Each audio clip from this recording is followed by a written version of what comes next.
Olá, pessoal, muito boa noite. Vamos começar essa live aí com o tema, né, com relação às reflexões, com relação à superexposição de crianças na internet, né?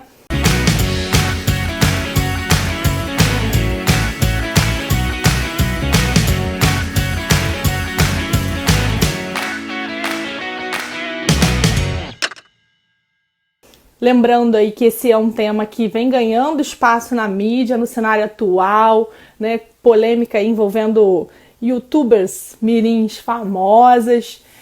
Mas essa não é uma discussão nova, uma discussão antiga. E, enquanto professora de redação, a gente entende, né, a necessidade de discutir possíveis argumentos, possíveis referências para que esse tema, né, seja... de repente aí apareça em uma redação, então para que você, aluno, consiga desenvolver bem, construir bastantes argumentos, bastantes referências, vale a pena você ficar aí nessa live aí até o final. Eu vou receber a Karine, professora de redação também, doutora em literatura e cultura, nós já trabalhamos juntos um tempo atrás, ela é maravilhosa, sensacional. Eu gosto muito das referências, das reflexões que ela traz, né, em forma de possíveis argumentos para o aluno usar na redação. Então vale muito a pena você ficar aí comigo até o final. E lembrando, né, quem é aluno, quem não é aluno e quiser aí ganhar um brinde meu, né, até o final aqui dessa live, eu vou dizer uma frase que você tem que colocar para mim lá no meu direct. Não vale qualquer frase, tem que ser essa frase que eu vou falar daqui a pouco.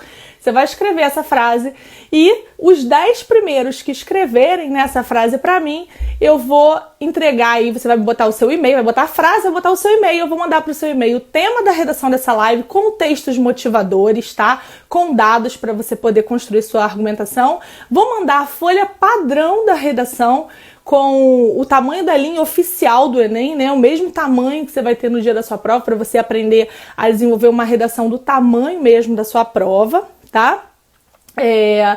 E vou te dar uma correção que eu vou te entregar sua redação corrigida, né, em 48 horas. Então, eu vou só depois mandando aí a frase que eu vou dizer aqui para o direct, eu vou dizer para vocês o pré-requisito, né, que precisa e quanto tempo você pode me mandar a redação, que eu vou corrigir em 48 horas a partir do dia que você me mandar, tá bom? Mas fica comigo até o final que eu falei a frase que você tem que mandar aí pro direct pra mim, junto com o seu e-mail, e ganhar aí uma super correção, parágrafo a parágrafo, linha a linha, mais o tema de redação com textos motivadores e mais a folha padrão de redação para você ter aí como base para fazer redações futuras. Então deixa eu ver se a Karine já tá aí. Karine, solicita aí entrar pra mim. Cadê a Karine? Para ver se a gente começa essa live.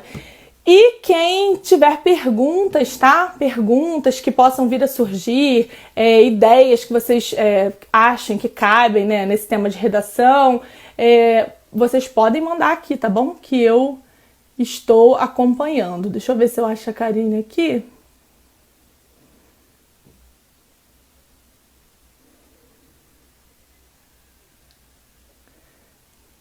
Cadê? Gente, vocês sabem que eu tô começando essa história de live, hein? Então vocês me ajudem aqui. Oi, Karine! Ah, aqui. Como é que... Transmitir ao vivo com Karine, tá? Achei! Vamos lá!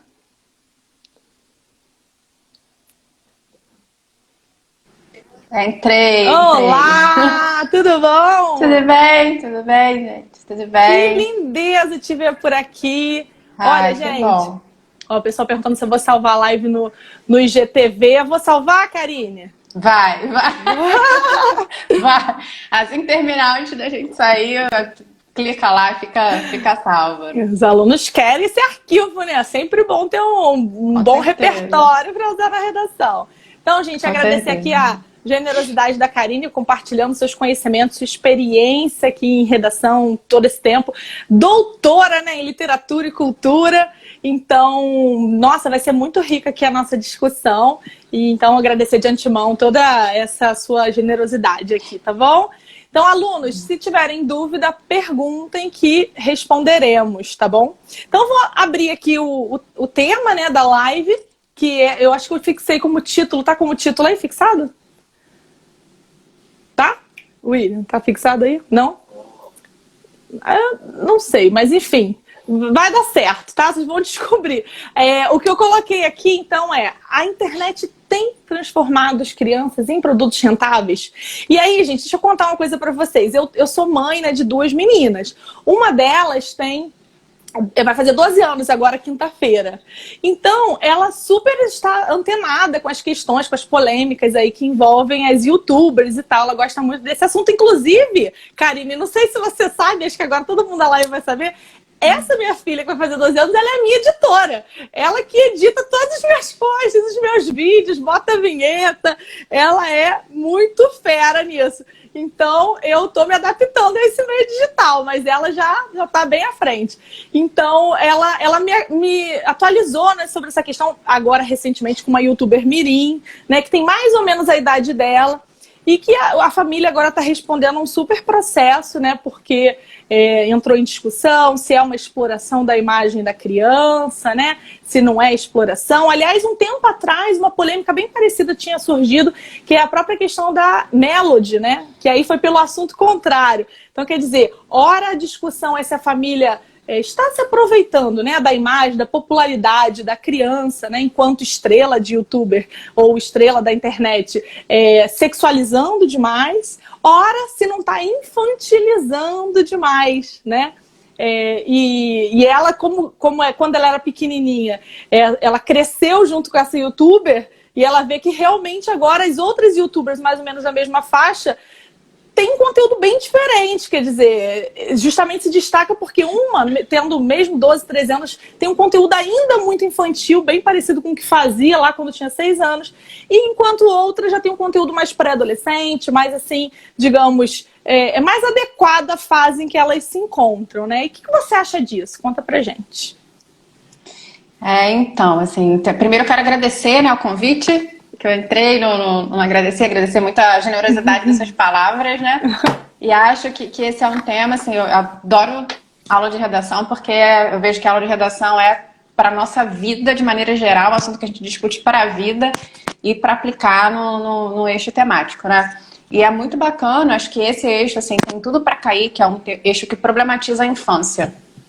Né, de maneira geral, até que no bate-papo, eu costumo repetir isso muito para os alunos, que o menos importante para a gente fazer é decorar a frase temática. Né? A gente tem que entender a discussão do eixo.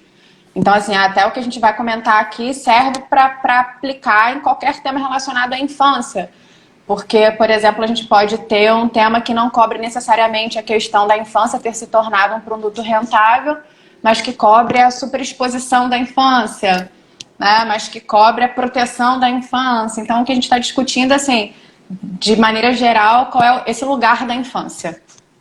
Então, eu acho que a sua proposta é maravilhosa para fazer isso, né? É bem bacana, eu adorei o tema, acho que a gente tem muito para discutir, né? Até anotei, assim, para não me perder, porque são tantas coisas que dá vontade de falar tudo em várias horas. Dá mesmo. Mas, não é? Uma coisa muito bacana que você falou, vou puxar, assim, já vou sair da ordem que eu tinha anotado, mas vou puxar do que você pontuou, né? Que você falou assim, essa não é uma discussão nova. E realmente não é uma discussão nova, né? Se a gente for comparar, por exemplo, a década de 90, quem teve a sua infância na década de 90, via, por exemplo, né, e aqui eu vou me remeter ao nosso repertório, mas que eu acho que não é tão incomum assim a galera que está fazendo vestibular, a galera de outra geração, que, por exemplo, Sandy Júnior, né? Eu sempre dou esse exemplo quando eu vou... você tinha travado. Eu sempre dou esse exemplo quando eu vou comentar essa questão da infância e de superexposição da infância, de rentabilidade da infância, de tornar a infância um produto, né? A gente teve, por exemplo, o Sandy Júnior, que foi uma dupla que canta desde pequenininho, né? É uma dupla que trabalha desde pequenininho. E assim, quando eles eram crianças e quando eles eram adolescentes, muito se falava sobre isso, sobre a superexposição deles, que tiveram uma infância aberta, né? Eles viveram a infância pública. Então, assim, na época se falava, será que isso se discutia? Será que isso é um abuso, né? Uma falta de cuidado em relação à infância? Será que crianças podem trabalhar, né? Muita gente pensa isso. Isso é considerado trabalho infantil? Criança pode trabalhar? Quando a gente pensa, por exemplo, em filmes que têm crianças, né? As crianças, aquelas crianças que estão nos filmes, que estão nas novelas, pertencem a uma agência, né? Elas trabalham Aquilo ali é um trabalho, aquilo ali elas ganham dinheiro para estar naquele filme, elas ganham dinheiro para estar na série, enfim. Então é esse lugar, né, que eu acho que é importante a gente sair de repente da caixinha e ampliar essa discussão. Pensar justamente que não é algo novo, né? É algo já falado há muito tempo. No entanto, se a gente olha, né, para a nossa contemporaneidade, a gente vê que tem algumas coisas aí que funcionam de maneira diferente da década de 90, por exemplo, né, pro ano de 2020 que a gente está. A gente tem um panorama diferente. E aí uma coisa que eu acho super importante, até pegando em relação à pergunta, né, que você escolheu, que você botou como frase temática, que é a ideia da internet tornar as crianças um produto rentável. Isso é muito bacana para a gente observar como a gente tem que, né, tocar nesse assunto com dedos suaves, né? A gente tem que procurar uma postura mais eufemística para falar disso, porque quando a gente bota a internet está tornando as crianças produtos rentáveis, na verdade a internet é ferramenta, né? A internet não faz nada, ela é passiva. A internet está aí, né? Eu uso muito esse exemplo até porque eu falo do Twitter. Twitter é uma rede social que eu falo, o Twitter torna as pessoas mais agressivas. Mas é uma frase comum que, na verdade, a gente está querendo dizer que as pessoas fazem do Twitter um lugar agressivo, né? É a mesma coisa aí. Exatamente. Não é? Se a gente fosse perguntar assim direto, seria: os pais estão ganhando dinheiro com as crianças na internet? Né? A pergunta é essa. Os pais estão ganhando dinheiro com essas crianças na internet?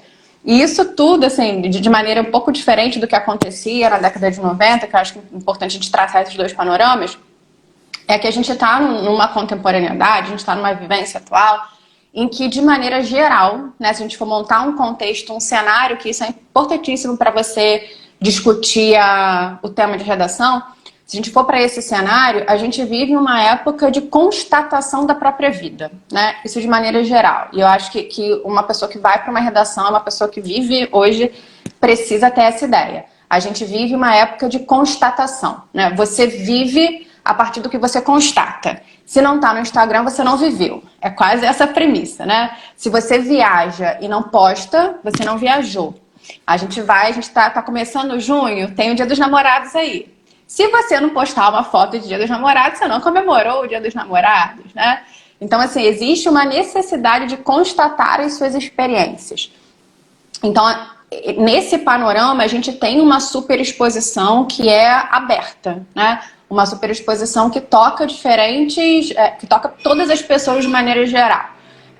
Essas coisas de ao vivo. Meu interfone tá tocando aqui, não sei por quê, eu não tô esperando ninguém, né? Não, se você quiser atender, não tem problema não. Eu dou continuidade aqui à discussão. Não, pode eu não tô esperando ninguém. Ele vai ficar ali tocando ao vivo é muito bom, né? Gente. Tô adorando esse negócio. Tá maravilhoso, né? Aí minha mãe vai passar pra atender, você vai aparecer na câmera. Minha mãe passando pra atender. Ao vivo é maravilhoso, gente. Adoro muito isso. Bom. Ó, vou aproveitar que você...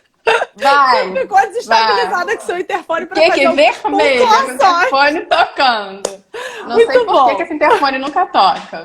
Então vamos lá, gente. Primeiro, eu coloquei o tema dessa live em forma de pergunta, né? Quer dizer, a internet tem tornado as crianças em produtos rentáveis. Inclusive, uma semana antes, eu fiz uma enquete, né? E perguntei isso. E assim, digamos, 90 e tantos por cento das pessoas responderam: sim, tem tornado produtos rentáveis.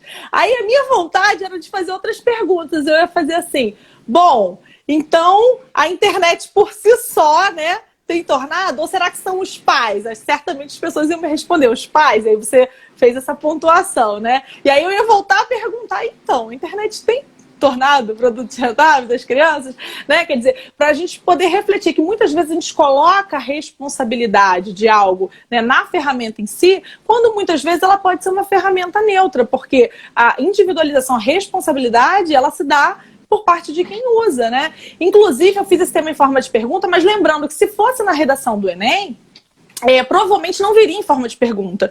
Viria algo como a superexposição da internet, né, com relação às crianças, ou a superexposição de crianças na internet, e ainda assim a gente transformaria essa afirmação em uma pergunta. Para quê? Para direcionar a tese, para direcionar o posicionamento, não é verdade? E aí você vem trazendo essas pontuações, né? Quer dizer, antes de a gente pensar na superexposição em si, a gente tem que pensar num contexto geral, ou seja, um contexto em que há uma necessidade de se expor e muitas vezes de se superexpor, né, registrar e compartilhar esses momentos em redes sociais, como uma espécie até de validação. Então, olha só que interessante para o aluno usar isso na argumentação, né, para embasar por que essa superexposição ocorre. Porque eu não sei se você aí está me ouvindo, sabe, quando a gente argumenta, na verdade, a gente procura apresentar causas e consequências. Então, você vai buscar dentro da temática a causa que envolve a questão, o problema temático, e depois o efeito, a consequência disso com relação à nossa realidade. Pode passar, mãe da Karine. Ela tá vermelha. Não, gente, lembrando, a pessoa que tá chegando aí, ó, já vou falar a frase que você tem que escrever pra mim lá no direct pra ganhar essa correção. Mas vamos lá, Karine, continua aí. Depois da aula remota, eu tô me acostumando com essas coisas que acontecem assim. E aí, isso que você falou, assim, puxando o gancho que você falou, é perfeito. Porque, assim, a gente se expõe muito, a gente tem a necessidade de constatar, porque as nossas experiências precisam ser validadas pelo outro, né? Então, assim, isso eu acho muito bacana para a gente contextualizar. O quanto esses pais expõem os seus filhos, muitas vezes, por uma necessidade de constatação, né, da sua experiência. Então, da sua própria experiência. E o quanto as crianças, muitas vezes, você falou da sua filha, não sei se sua filha faz isso, mas muitas crianças vêm com essa necessidade de exposição, né? Muitas vezes a exposição parte como uma necessidade dos pais, dos responsáveis, mas parte como uma necessidade da criança também. Porque a criança já está imersa nesse mundo performático, né? Eu costumo dizer isso. A gente vive performando, a gente vive uma geração da performance. E isso, se a gente for olhar até um contexto que eu gosto de usar muito na redação, eu falo muito para os alunos, que eu acho bacana observarem, é que a gente tem gerações, né? Às vezes a gente dá esse nome assim, geração Y, geração Z, geração X, geração alfa, mas a gente fica perdido, não consegue usar na redação. E eu acho bacana quando a gente consegue alinhar. Por exemplo, os pais dessas crianças que hoje, né, vamos falar da Bel, que teve discussão, da Melody, da Júlia Almeida, né? Eu conheço muito a Júlia Almeida porque ela abre LOL. Né? O trabalho dela é abrir LOL, aquela bolinha da LOL, da boneca no YouTube. E a minha afilhada gosta muito disso, então ela me mostra os vídeos da Júlia Almeida abrindo, né, incentivando a compra, o consumo das crianças. E aí, se a gente for olhar para os pais dessas crianças, eles são da geração Y, né? Que é a minha geração, que é a sua geração, né? Um pouquinho mais velhos. E essas crianças, esses pais, eles vêm com uma carga de superexposição, porque hoje, né, a gente olhando num quadro geracional, hoje eles conseguem ter a sua vida transformada em performance, como eles viram os ídolos deles fazerem na década de 90, e eles só admiravam a vida, né, o show, a performance midiática desses ídolos. E aí agora eles podem ser os próprios ídolos, eles podem ter a sua própria vida contada, eles podem criar uma narrativa de si. Então existe um desejo muito grande da geração Y, que são esses pais, de constatarem a própria vida, né? Porque agora eles podem montar uma narrativa de si publicamente. Diferentemente dos filhos que se expõem para uma outra necessidade, que já são da geração alfa, né? A geração dessas crianças é o que a gente chama de geração alfa. Para só basear direitinho, a gente tem a Y, a Z, né? Que é da galera que vai fazer a redação, e a geração alfa dessas crianças, que é uma geração que já nasce querendo se mostrar, porque a performance faz parte do status quo dela, né? Faz parte dessa geração. Eles são, né, crianças, por exemplo, de 2 anos, de 3 anos, que vão fazer alguma coisa em casa e pedem para os pais, filma. Né? Isso não é à toa. Né? Se a gente for observar essa maneira de agir, isso não é à toa, né? Eles já nascem nessa sociedade performática. Então, eles têm necessidade de expor também, né? E aí, nessa necessidade de exposição, eu acho que é bacana a gente observar, para usar palavras do tema, a gente entender como que essa infância, né, essa experiência infantil, ela tem sido reificada, né? E o que é reificar alguma coisa? É tornar objeto, né? É tornar coisa. E quando a gente reifica uma experiência e coisifica essa experiência, a gente passa a estabelecer nela relações de compra e venda, né? Então a experiência, a infância reificada, ela ocupa um panorama em que ela passa a ser uma experiência de consumo, né? E aí a gente entende, de repente, por que, por exemplo, a Júlia Almeida, né, que é uma das youtubers que sempre está nessa polêmica do quanto essa experiência dela tem sido uma agressão à infância, tem contrariado, por exemplo, para a gente falar também de referências, o Estatuto da Infância da Criança e do Adolescente, né, o ECA, que é maravilhoso para usar numa redação como essa, já que a proteção da infância, né, é um cuidado familiar, é um cuidado social. É por isso que muitos, os pais da Bel se colocaram no Instagram, no Twitter, falando que as pessoas estavam se metendo na vida deles. E aí muitos responderam dizendo que, na verdade, a proteção da infância é uma função social também. Então, se socialmente ela está expondo a filha, né, a sociedade poderia protegê-la. Mas, para concluir, a Julia Almeida, que eu abri aqui, a gente consegue entender, por exemplo, como que a experiência de infância da youtuber da Julia Almeida é reificada, transformada em objeto de consumo, uma vez que ela está ali, né, abrindo a LOL, defendendo uma marca, né? Ela está atuando para vender aquela marca, né? As crianças querem comprar a boneca porque ela fala que é importante. São crianças que são influenciadas por uma criança, né? Então, assim, uma criança é uma influenciadora digital, né? Eu às vezes repito para mim para perceber como isso é absurdo. Uma criança é influenciadora digital, né? E o que está por trás dessa reificação da infância, de transformar essa infância numa experiência de venda? A gente pode olhar, por exemplo, até pensando nesse tema, em referências, tem um documentário muito bacana para a gente fazer uma analogia de repente, que é o que fala sobre o Michael Jackson, né? A vida de um ícone. E esse documentário é muito bacana porque fala sobre esse momento que ele era do Jackson 5, sobre essa experiência de rotina de trabalho desde criança, né? E o quanto isso pesou na própria vida dele. Então, eu acho que é uma coisa que a gente tem que se preocupar, e até que ponto até que ponto essa reificação da infância não é algo que afasta a criança da experiência da infância, né? Quando a gente vê a própria Bel, por exemplo, os vídeos da Bel em que ela vai sair com uma bolsa e faz um vídeo para que o público escolha a bolsa que ela vai usar, né? Então, assim, é uma experiência completamente privada que ganha um espaço público, né? Acho que isso é bacana.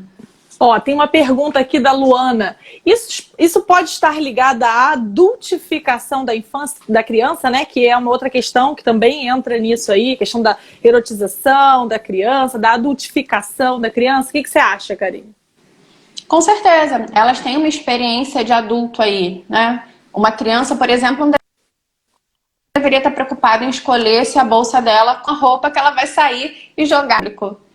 Né? Isso não é uma experiência infantil, isso é uma experiência de um adulto. No entanto, quando a criança... Ai, travou aqui pra mim. Me ouvir? Ai, opa. Tô aqui, tá me ouvindo? Ai. Ela que travou? Voltou, acho que voltou. Ah, voltou. A internet nesse tempo de pandemia tá difícil. Exatamente.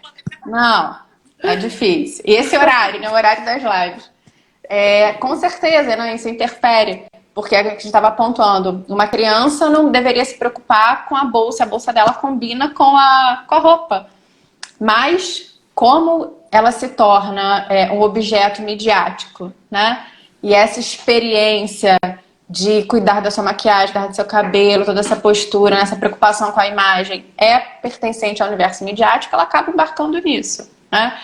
E assim, até a questão da adultização, como você pontuou no início, existe uma discussão em relação a essa última polêmica da Bel, né? Contrapondo. A Melody seria sexualizada, né, precocemente, e a Bel seria infantilizada, porque ela tem 14 anos e ainda se comporta fazendo vídeos como para crianças de 8 anos. Só que, assim, por mais que ela esteja ali fazendo vídeo para crianças de 8 anos, a experiência dela né, não é para criança de 8 anos. Quando ela faz esse vídeo, por exemplo, para escolher a roupa que ela vai sair, os acessórios que ela vai usar, isso não é no universo de criança de 8 anos, mas é uma experiência que vende. E o próprio compromisso, né, Karine, que a gente que também está produzindo conteúdo digital, a gente sabe o quanto que isso é, às vezes, desgastante, de você ter esse comprometimento, de postar vídeo, não sei o quê. Uma criança, tecnicamente, não deveria ter esse nível de comprometimento, né, de estar lá, postar vídeos diários, não sei o quê, porque a gente sabe que por trás tem um objetivo ali, né, de trabalho, né, quase ali, de você manter a relação com a audiência e tudo mais. Quer dizer, até que ponto a criança, né, escolhe esse nível de comprometimento, né, ou não. E aí, pessoal que está chegando agora, eu vou só retomar aqui os pontos que você já discutiu, só para situar. Então, com relação, gente, a esse tema, né, se a internet tem tornado crianças produtos rentáveis. Na verdade, a gente sabe que não é nem isso, viria uma forma de afirmação, então como a superexposição de crianças na internet, e a tese já deveria ser direcionada no sentido de a internet ela é uma ferramenta em si neutra, mas esse questionamento, essa reflexão, ele tem que ser direcionado aos responsáveis, aos pais, né, que vão direcionar a vida das crianças. E aí, como argumentos, você trouxe ótimas referências, quer dizer, o aluno pode trabalhar aí a questão essa superexposição, ela está ligada a uma questão de validação que existe hoje nesse contexto contemporâneo, de você validar nas redes sociais aquilo que você vivencia, a questão da necessidade dos próprios pais. Se eu quiser falar alguma coisa, me interrompe aí. A questão dos próprios pais de construir uma narrativa, né, de vivenciar uma narrativa que eles mesmos não tiveram oportunidade de vivenciar, porque os pais, em geral, são de uma época anterior a essa questão da internet, essa popularização da internet, né? E a própria experiência, usar como argumento também a própria experiência da criança, enquanto você usou o termo reificação, né, que é a ideia de coisificação, né, de transformar isso em consumo, em relação coisa mesmo, né? Quer dizer, o ser humano está o tempo todo associado à questão do consumo. E eu tenho uma filha vai fazer 12 e a outra de 3. E é isso mesmo, o tempo todo é youtuber infantil vendendo, estimulando, né, o consumo e tudo mais, que não deveria ser assim, né? A gente fica pensando, nossa, é extremamente absurdo, porque chega a ser abusivo, assim, o nível, né, de venda que se propõe nesse tipo de produto, assim, na internet. Mas você citou também a questão do Estatuto da Criança e Adolescente, né, para embasar essa questão de, olha, não se trata de você questionar uma família ou não do ato individual que ela está tendo com a relação da criança na internet, mas se trata de uma discussão social, né, dever da sociedade como todo, está previsto no Estatuto da Criança e Adolescente proteger a criança, né, em todas as suas dimensões, né, de todos os seus direitos, enfim. Mas pode continuar aí. Vamos lá. Não, é bem por esse caminho, assim. E essa discussão ganha corpo, assim, numa situação, numa sociedade em que todo mundo quer ter voz, né? Todo mundo quer comunicar o tempo inteiro, né? Eu digo que a gente vive, é uma expressão que eu adoro, assim, que foi um insight, que a gente vive uma época de palanques virtuais, né? Eu adorei Todo isso. mundo, eu adoro, assim, foi um dos melhores insights da minha vida. Palanques virtuais. Que todo mundo precisa se colocar, né? Numa redação, essa expressão, palanques virtuais, deveria vir entre aspas? O que você acha? Eu acho que ela é muito informal. Eu vejo que ela é muito informal. Né? Palanques virtuais. Talvez a gente pode botar... reflexão. Né? Reflexão, ela vem a ser informal, né? A Adriana perguntou alguma coisa, eu não consegui ver. Você consegue, Na Gisele? minha opinião, são pais que transferem suas frustrações para se afirmarem através dos filhos. Eu concordo total. Eu acho que na maioria das vezes, né, essa superexposição que os pais fazem, né, e esse nível de comprometimento com as crianças, né, que sugera essa questão de produzir vídeo e ter esse comprometimento todo, eu concordo que tem muito aí, né, da necessidade de construir sonhos que de repente não tiveram. Então tem uma frustração por trás disso aí, sim, totalmente. Aquilo que a gente estava falando, né? A Adriana é minha amiga. Minha amiga. E é uma excelente mãe, por sinal. E ela, né, maravilhosa. E eu acho que isso necessidade das frustrações que são colocadas, vai muito de a gente viveu um tempo em que a gente precisa constatar o tempo inteiro que a gente é feliz, né? É aquilo que a gente começou a discutir, a necessidade de constatação. E a necessidade de constatar a felicidade é, assim, talvez um expoente da nossa época. Você tem que dizer que você tem que se afirmar feliz. E muitas vezes os pais querem afirmar essa felicidade a partir dos filhos, né?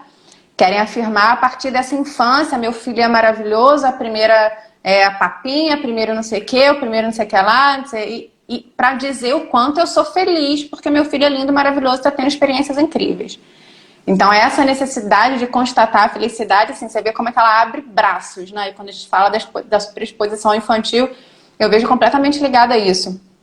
Total. E aí, em relação a essas discussões, tem uma coisa que me chama muita atenção, que é um panorama geral também, mas que pode ser muito bem trabalhado numa redação em relação à questão da infância, que é a quebra da fronteira entre público e privado, né? Eu acho que a gente está perdendo extremamente isso. A noção do que é público e do que é privado. Parece que a gente tirou, né, esse polo, esse paradigma da vida privada e a gente acha que tudo tem que ser público, né? Que é essa necessidade de tudo expor. Né?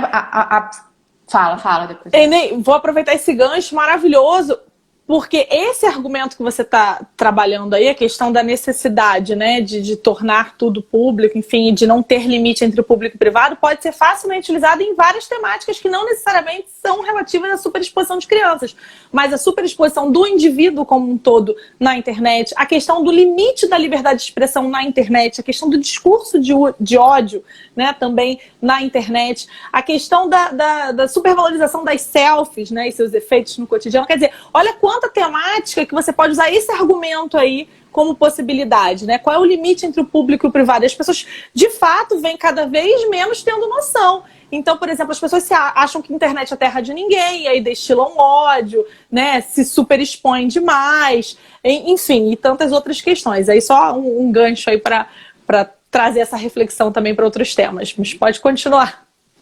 Nada, imagina, com certeza a gente vai se complementando. E tudo isso, num contexto geral, diz muito do nosso modo de operacionalização das nossas relações, né? Porque, inclusive, essa relação familiar, né, dos responsáveis com a criança precisa entrar numa exposição. Um dos vídeos da Bel que criticaram muito foi um vídeo em que ela precisava comer, né, alguma coisa ruim, uma comida ruim, e a brincadeira era essa, ela e a mãe. E aí ela vomitava no vídeo, né? E isso ficava assim, virava brincadeira. Então aí muita gente falou, não perdeu a linha? Aí, qual repente, o limite, não foi... né, disso? Né? Será que isso é para ser exposto, né? Assim, até que ponto isso entra como uma coisa legal? Então, assim, essa visão, talvez, né, de exposição total, e que, assim, acho que você falou uma coisa que ficou na minha cabeça, achar que a internet é a terra de ninguém. A gente não parou, talvez, para pensar que essas experiências constatadas na internet, elas são permanentes, elas não se perdem, né? E não adianta você dizer, depois eu apago do meu Instagram, depois eu apago do meu Twitter. Já não adianta, era. porque se alguém deu print, já foi pra rede, já era. Foi. Né? Hoje acontece muito isso, né? Alguém falou uma coisa 20 anos atrás, aí entra uma discussão, aí resgata, olha lá o que você falou, não tem jeito. Inclusive hoje, não sei se esse texto que eu li era de 2017, foi publicado em 2017, mas acho que deve ser ainda assim até hoje. Na França, os pais podem ser, inclusive, processados, né?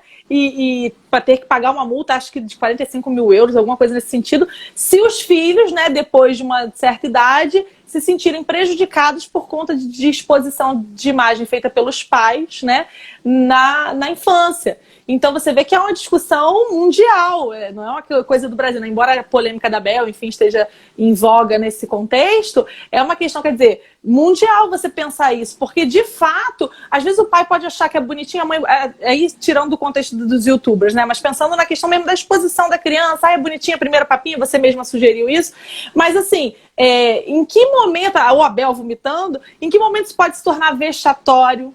né, ofensivo e se tornar até um motivo, de repente, de um cyberbullying futuramente, né? Que tipo de efeito psicológico isso vai ter, né? Tem uma cena que minha filha fala pra mim que a Bel tá voltando da escola chorando e a mãe, em vez de perguntar o que aconteceu, ela começa a filmar. Então, quer dizer, qual é o limite ali, né, da exposição da criança, né, ainda que ela seja uma estrela da internet, né? Então, por isso que alguns países têm uma lei até mais rigorosa, né, um sistema jurídico para pensar nisso, uma questão mais fechadinha, para os pais entenderem também que, embora eles possam, né, porque são pais, publicar as fotos ou, enfim, os vídeos das crianças, isso pode ter um efeito nefasto, né, em curto, médio ou longo prazo.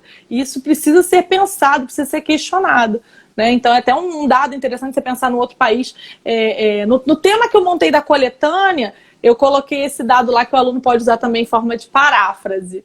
Daqui a pouco eu falo a frase para vocês digitarem lá no meu direct. Deixa eu ver, tem uma pergunta aqui. Os pais poderiam ser penalizados legalmente por essa exposição?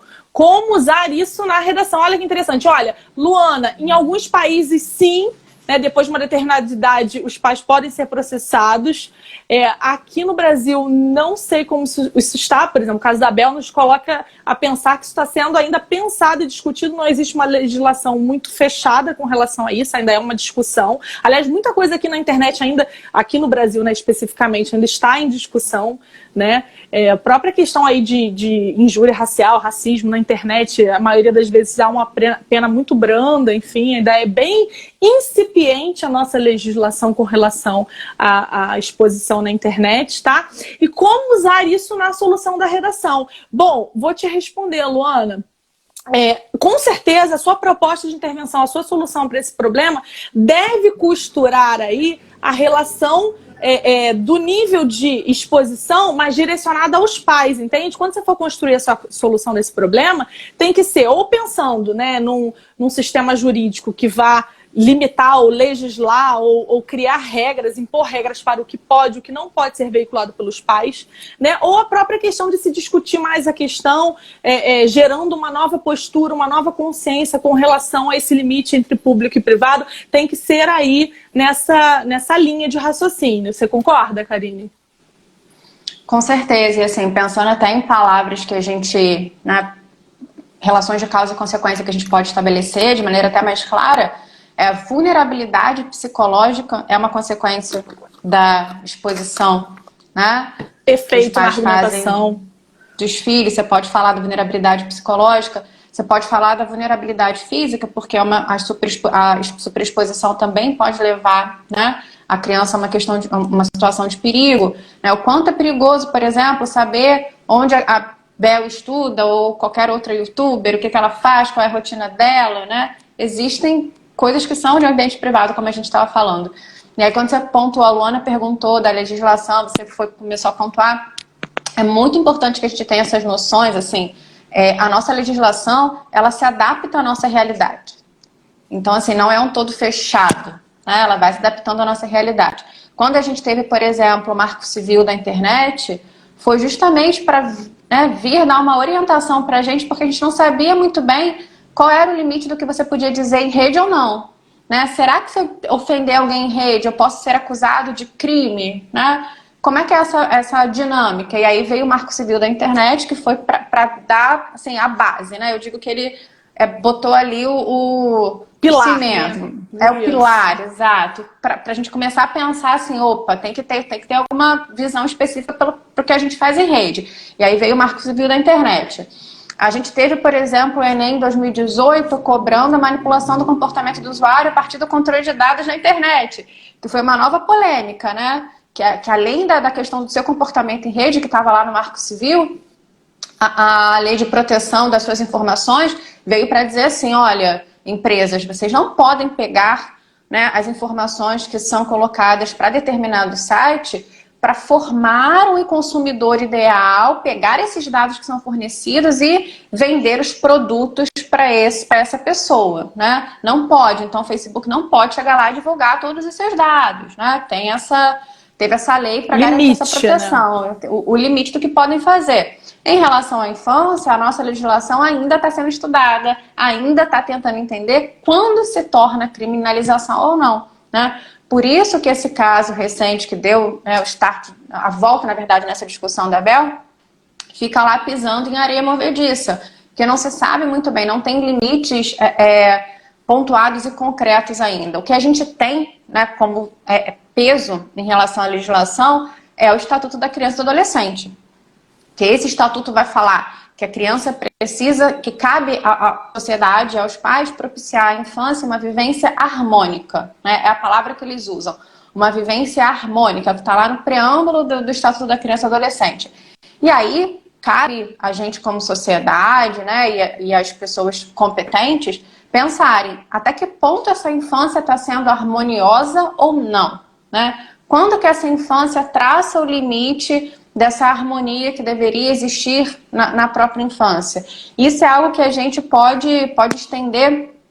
Por exemplo, tem um documentário, né, já falando de referências também, um documentário chamado Tarja Branca, que eu adoro, que é da Maria Farinha Filmes, uma produtora também que eu amo, uma produtora independente, uma produtora que tem muitos documentários, ela tem priorizado documentários, tem muitos documentários bacanas. E aí, nesse Tarja Branca, o objetivo deles é justamente tentar traçar esse panorama, assim.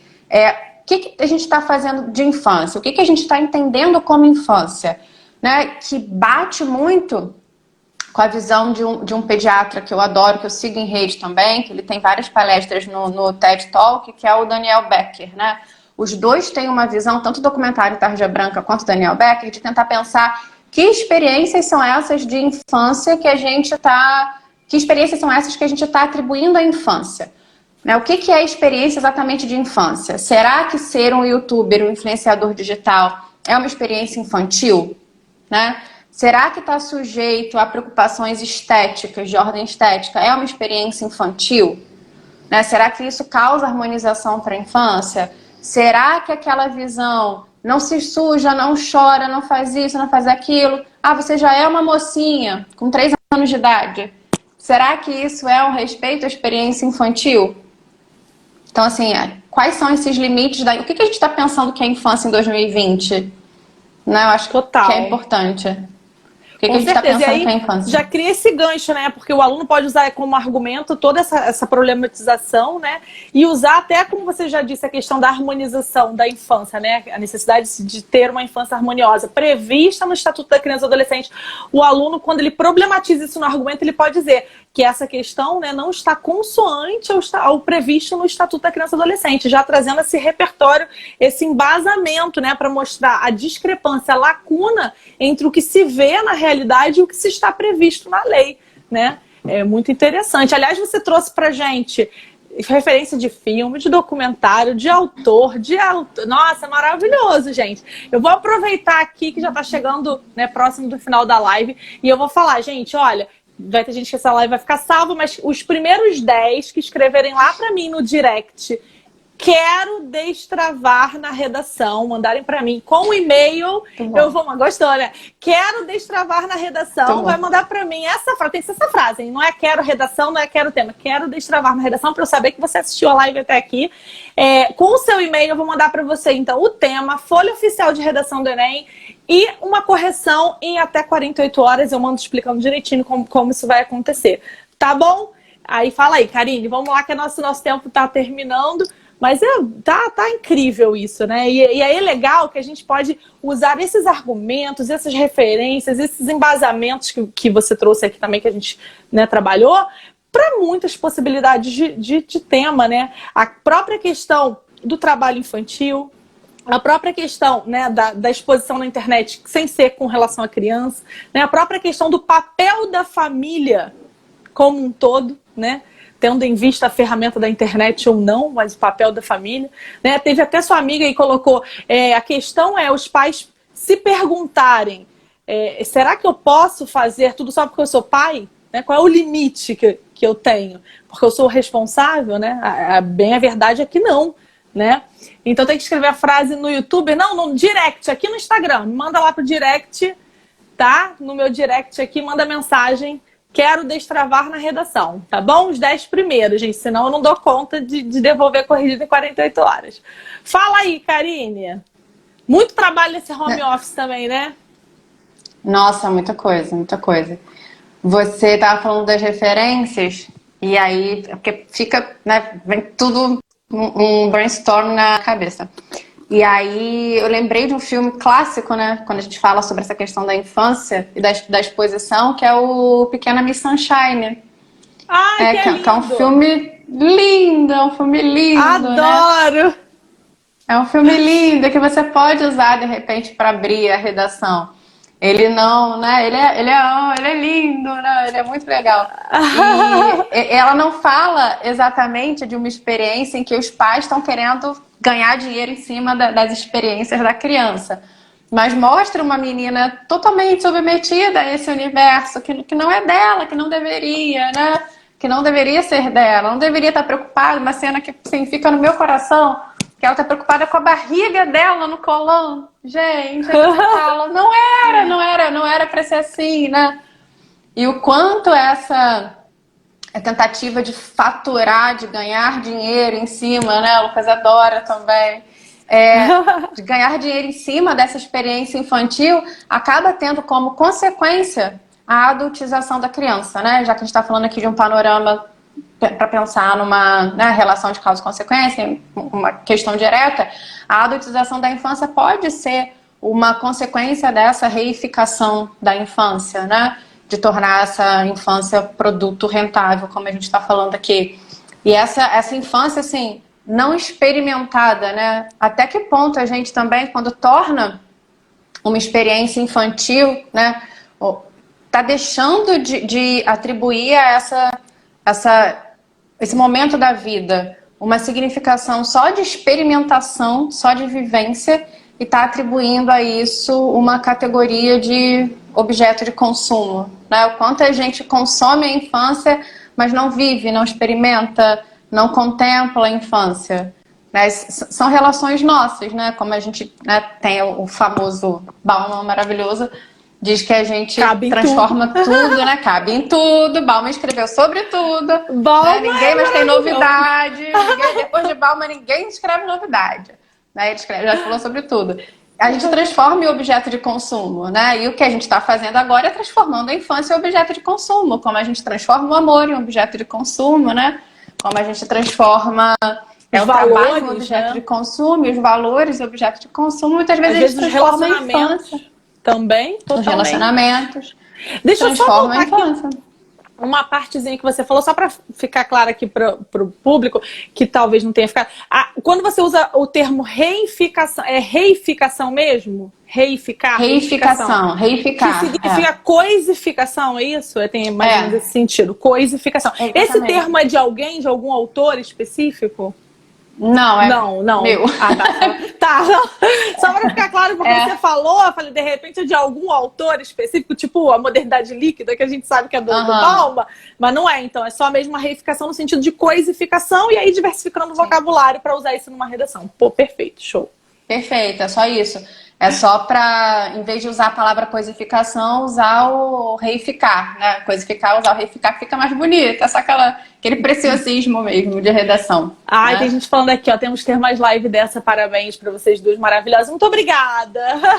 Agradecemos. Né? Poxa, Karine, é isso. Você quer acrescentar mais alguma coisa? Deixa eu só reiterar, né? Com relação, gente. Então, escreva. Teve gente perguntando se era no meu YouTube. Tem o meu YouTube também, né? Quem não se inscreveu ainda, inscreva-se lá, Destravando Gisele Marques, que você vai me achar um canal também com muito conteúdo legal de redação. Mas eu falei daqui do brinde, né? Quem quiser o brinde aí do tema, a folha de redação e mais a correção, é só escrever no meu direct. Quero destravar na redação e mandar o seu e-mail, tá bom? Que eu explico direitinho. Maravilhosas, parabéns. Olha, eu quero muito, muito agradecer. Você quer acrescentar mais alguma coisa, Karine? Não, acho que a gente falou bastante, né? A gente falou Porque bastante. eu queria estar numa live coletiva pra gente ouvir todo mundo também. Eu Porque senão a gente fica falando aqui e nem sabe se as pessoas estão lá, concordo, discordo, não sei o que. Verdade, verdade. Eu tenho Mas esse eu hábito também de acho. professor de sala de aula, de gostar que todo mundo interagindo. Não, total, eu também. E, aliás, isso na pandemia, na quarentena, é o que mais eu sinto falta, né? Essa coisa do olho no olho, do calor humano. Assim, a gente faz aqui muita coisa virtual e tal. Eu tenho até produzido muita coisa no campo virtual, mas não é a mesma coisa, né? Essa coisa Tá da longe, participação, tá longe longe. de ser, né? Aliás, eu fico pensando, o que será de nós pós-pandemia? O novo normal, não sei se estou preparada para isso, mas a gente se adapta, né? A gente vai fazer o que é possível. Quero minha sala de aula ser interrompida, quero gente discordando de mim ao vivo. Muito bom, né? Aí a gente valoriza ainda mais, né? A divergência de pensamento, de posicionamento. É sempre enriquecedor, né? Eu acho que é isso. Gente, então é isso. Então, nessa live teve muita referência, teve argumentos, teve causa, teve consequência, teve embasamento, teve repertório, dica de filme. E aí você que vai assistir, né, de novo, essa live vai ficar salva aqui. Vou agradecer mais uma vez a Karine Aragão, linda escritora. Quer divulgar seu livro, seus canais? Fique à vontade. Não, eu costumo deixar repertório, né? Minha vibe maior na redação é em relação à construção de repertório sociocultural. Trabalho no Instagram, prioritariamente. Tenho o meu podcast, né? O Nadando na Modernidade Líquida, que eu faço junto com um amigo meu que é historiador. E a gente toda semana discute um tema relacionado à literatura, ciências humanas. Tá o link no Spotify. Quem quiser é só ir lá no Spotify procurar, digitar Nadando na Modernidade Líquida, que eu gosto muito, é meu projetinho do coração. E é maravilhoso, viu? Eu sigo lá, também acompanho. Até me inspirou. Acho que eu vou depois transformar essas lives em podcast também, né? Que tem sido uma tendência, né? Acho que o podcast facilita, que às vezes a gente não tá ali podendo ver, mas pode ouvir, né? Acho que é muito, muito interessante. Então, muito, muito obrigada mesmo pela participação enriquecedora. Tenho certeza que os meus alunos e seus alunos vão amar, e todo mundo que não é nosso aluno vai ser um pouquinho aqui depois dessa live, né? Então, gente, é isso. Muito, muito obrigada. Karine também, super obrigada. Esperamos fazer outras participações, assim, né, compartilhadas, que eu agradeço demais. Muito enriquecedor. Com certeza, estou olhando ali o comentário do meu tio. Sou o tio, adoro. Seu tio tá ali, ó, fã número 1. Já colocou. Essa live tá ótima. A mãe... É meu tio, é minha sobrinha, eu sou o tio. Ele tá ali, ó. Maravilhoso. Deixando marcado, incrível. Esse tio é coruja, hein?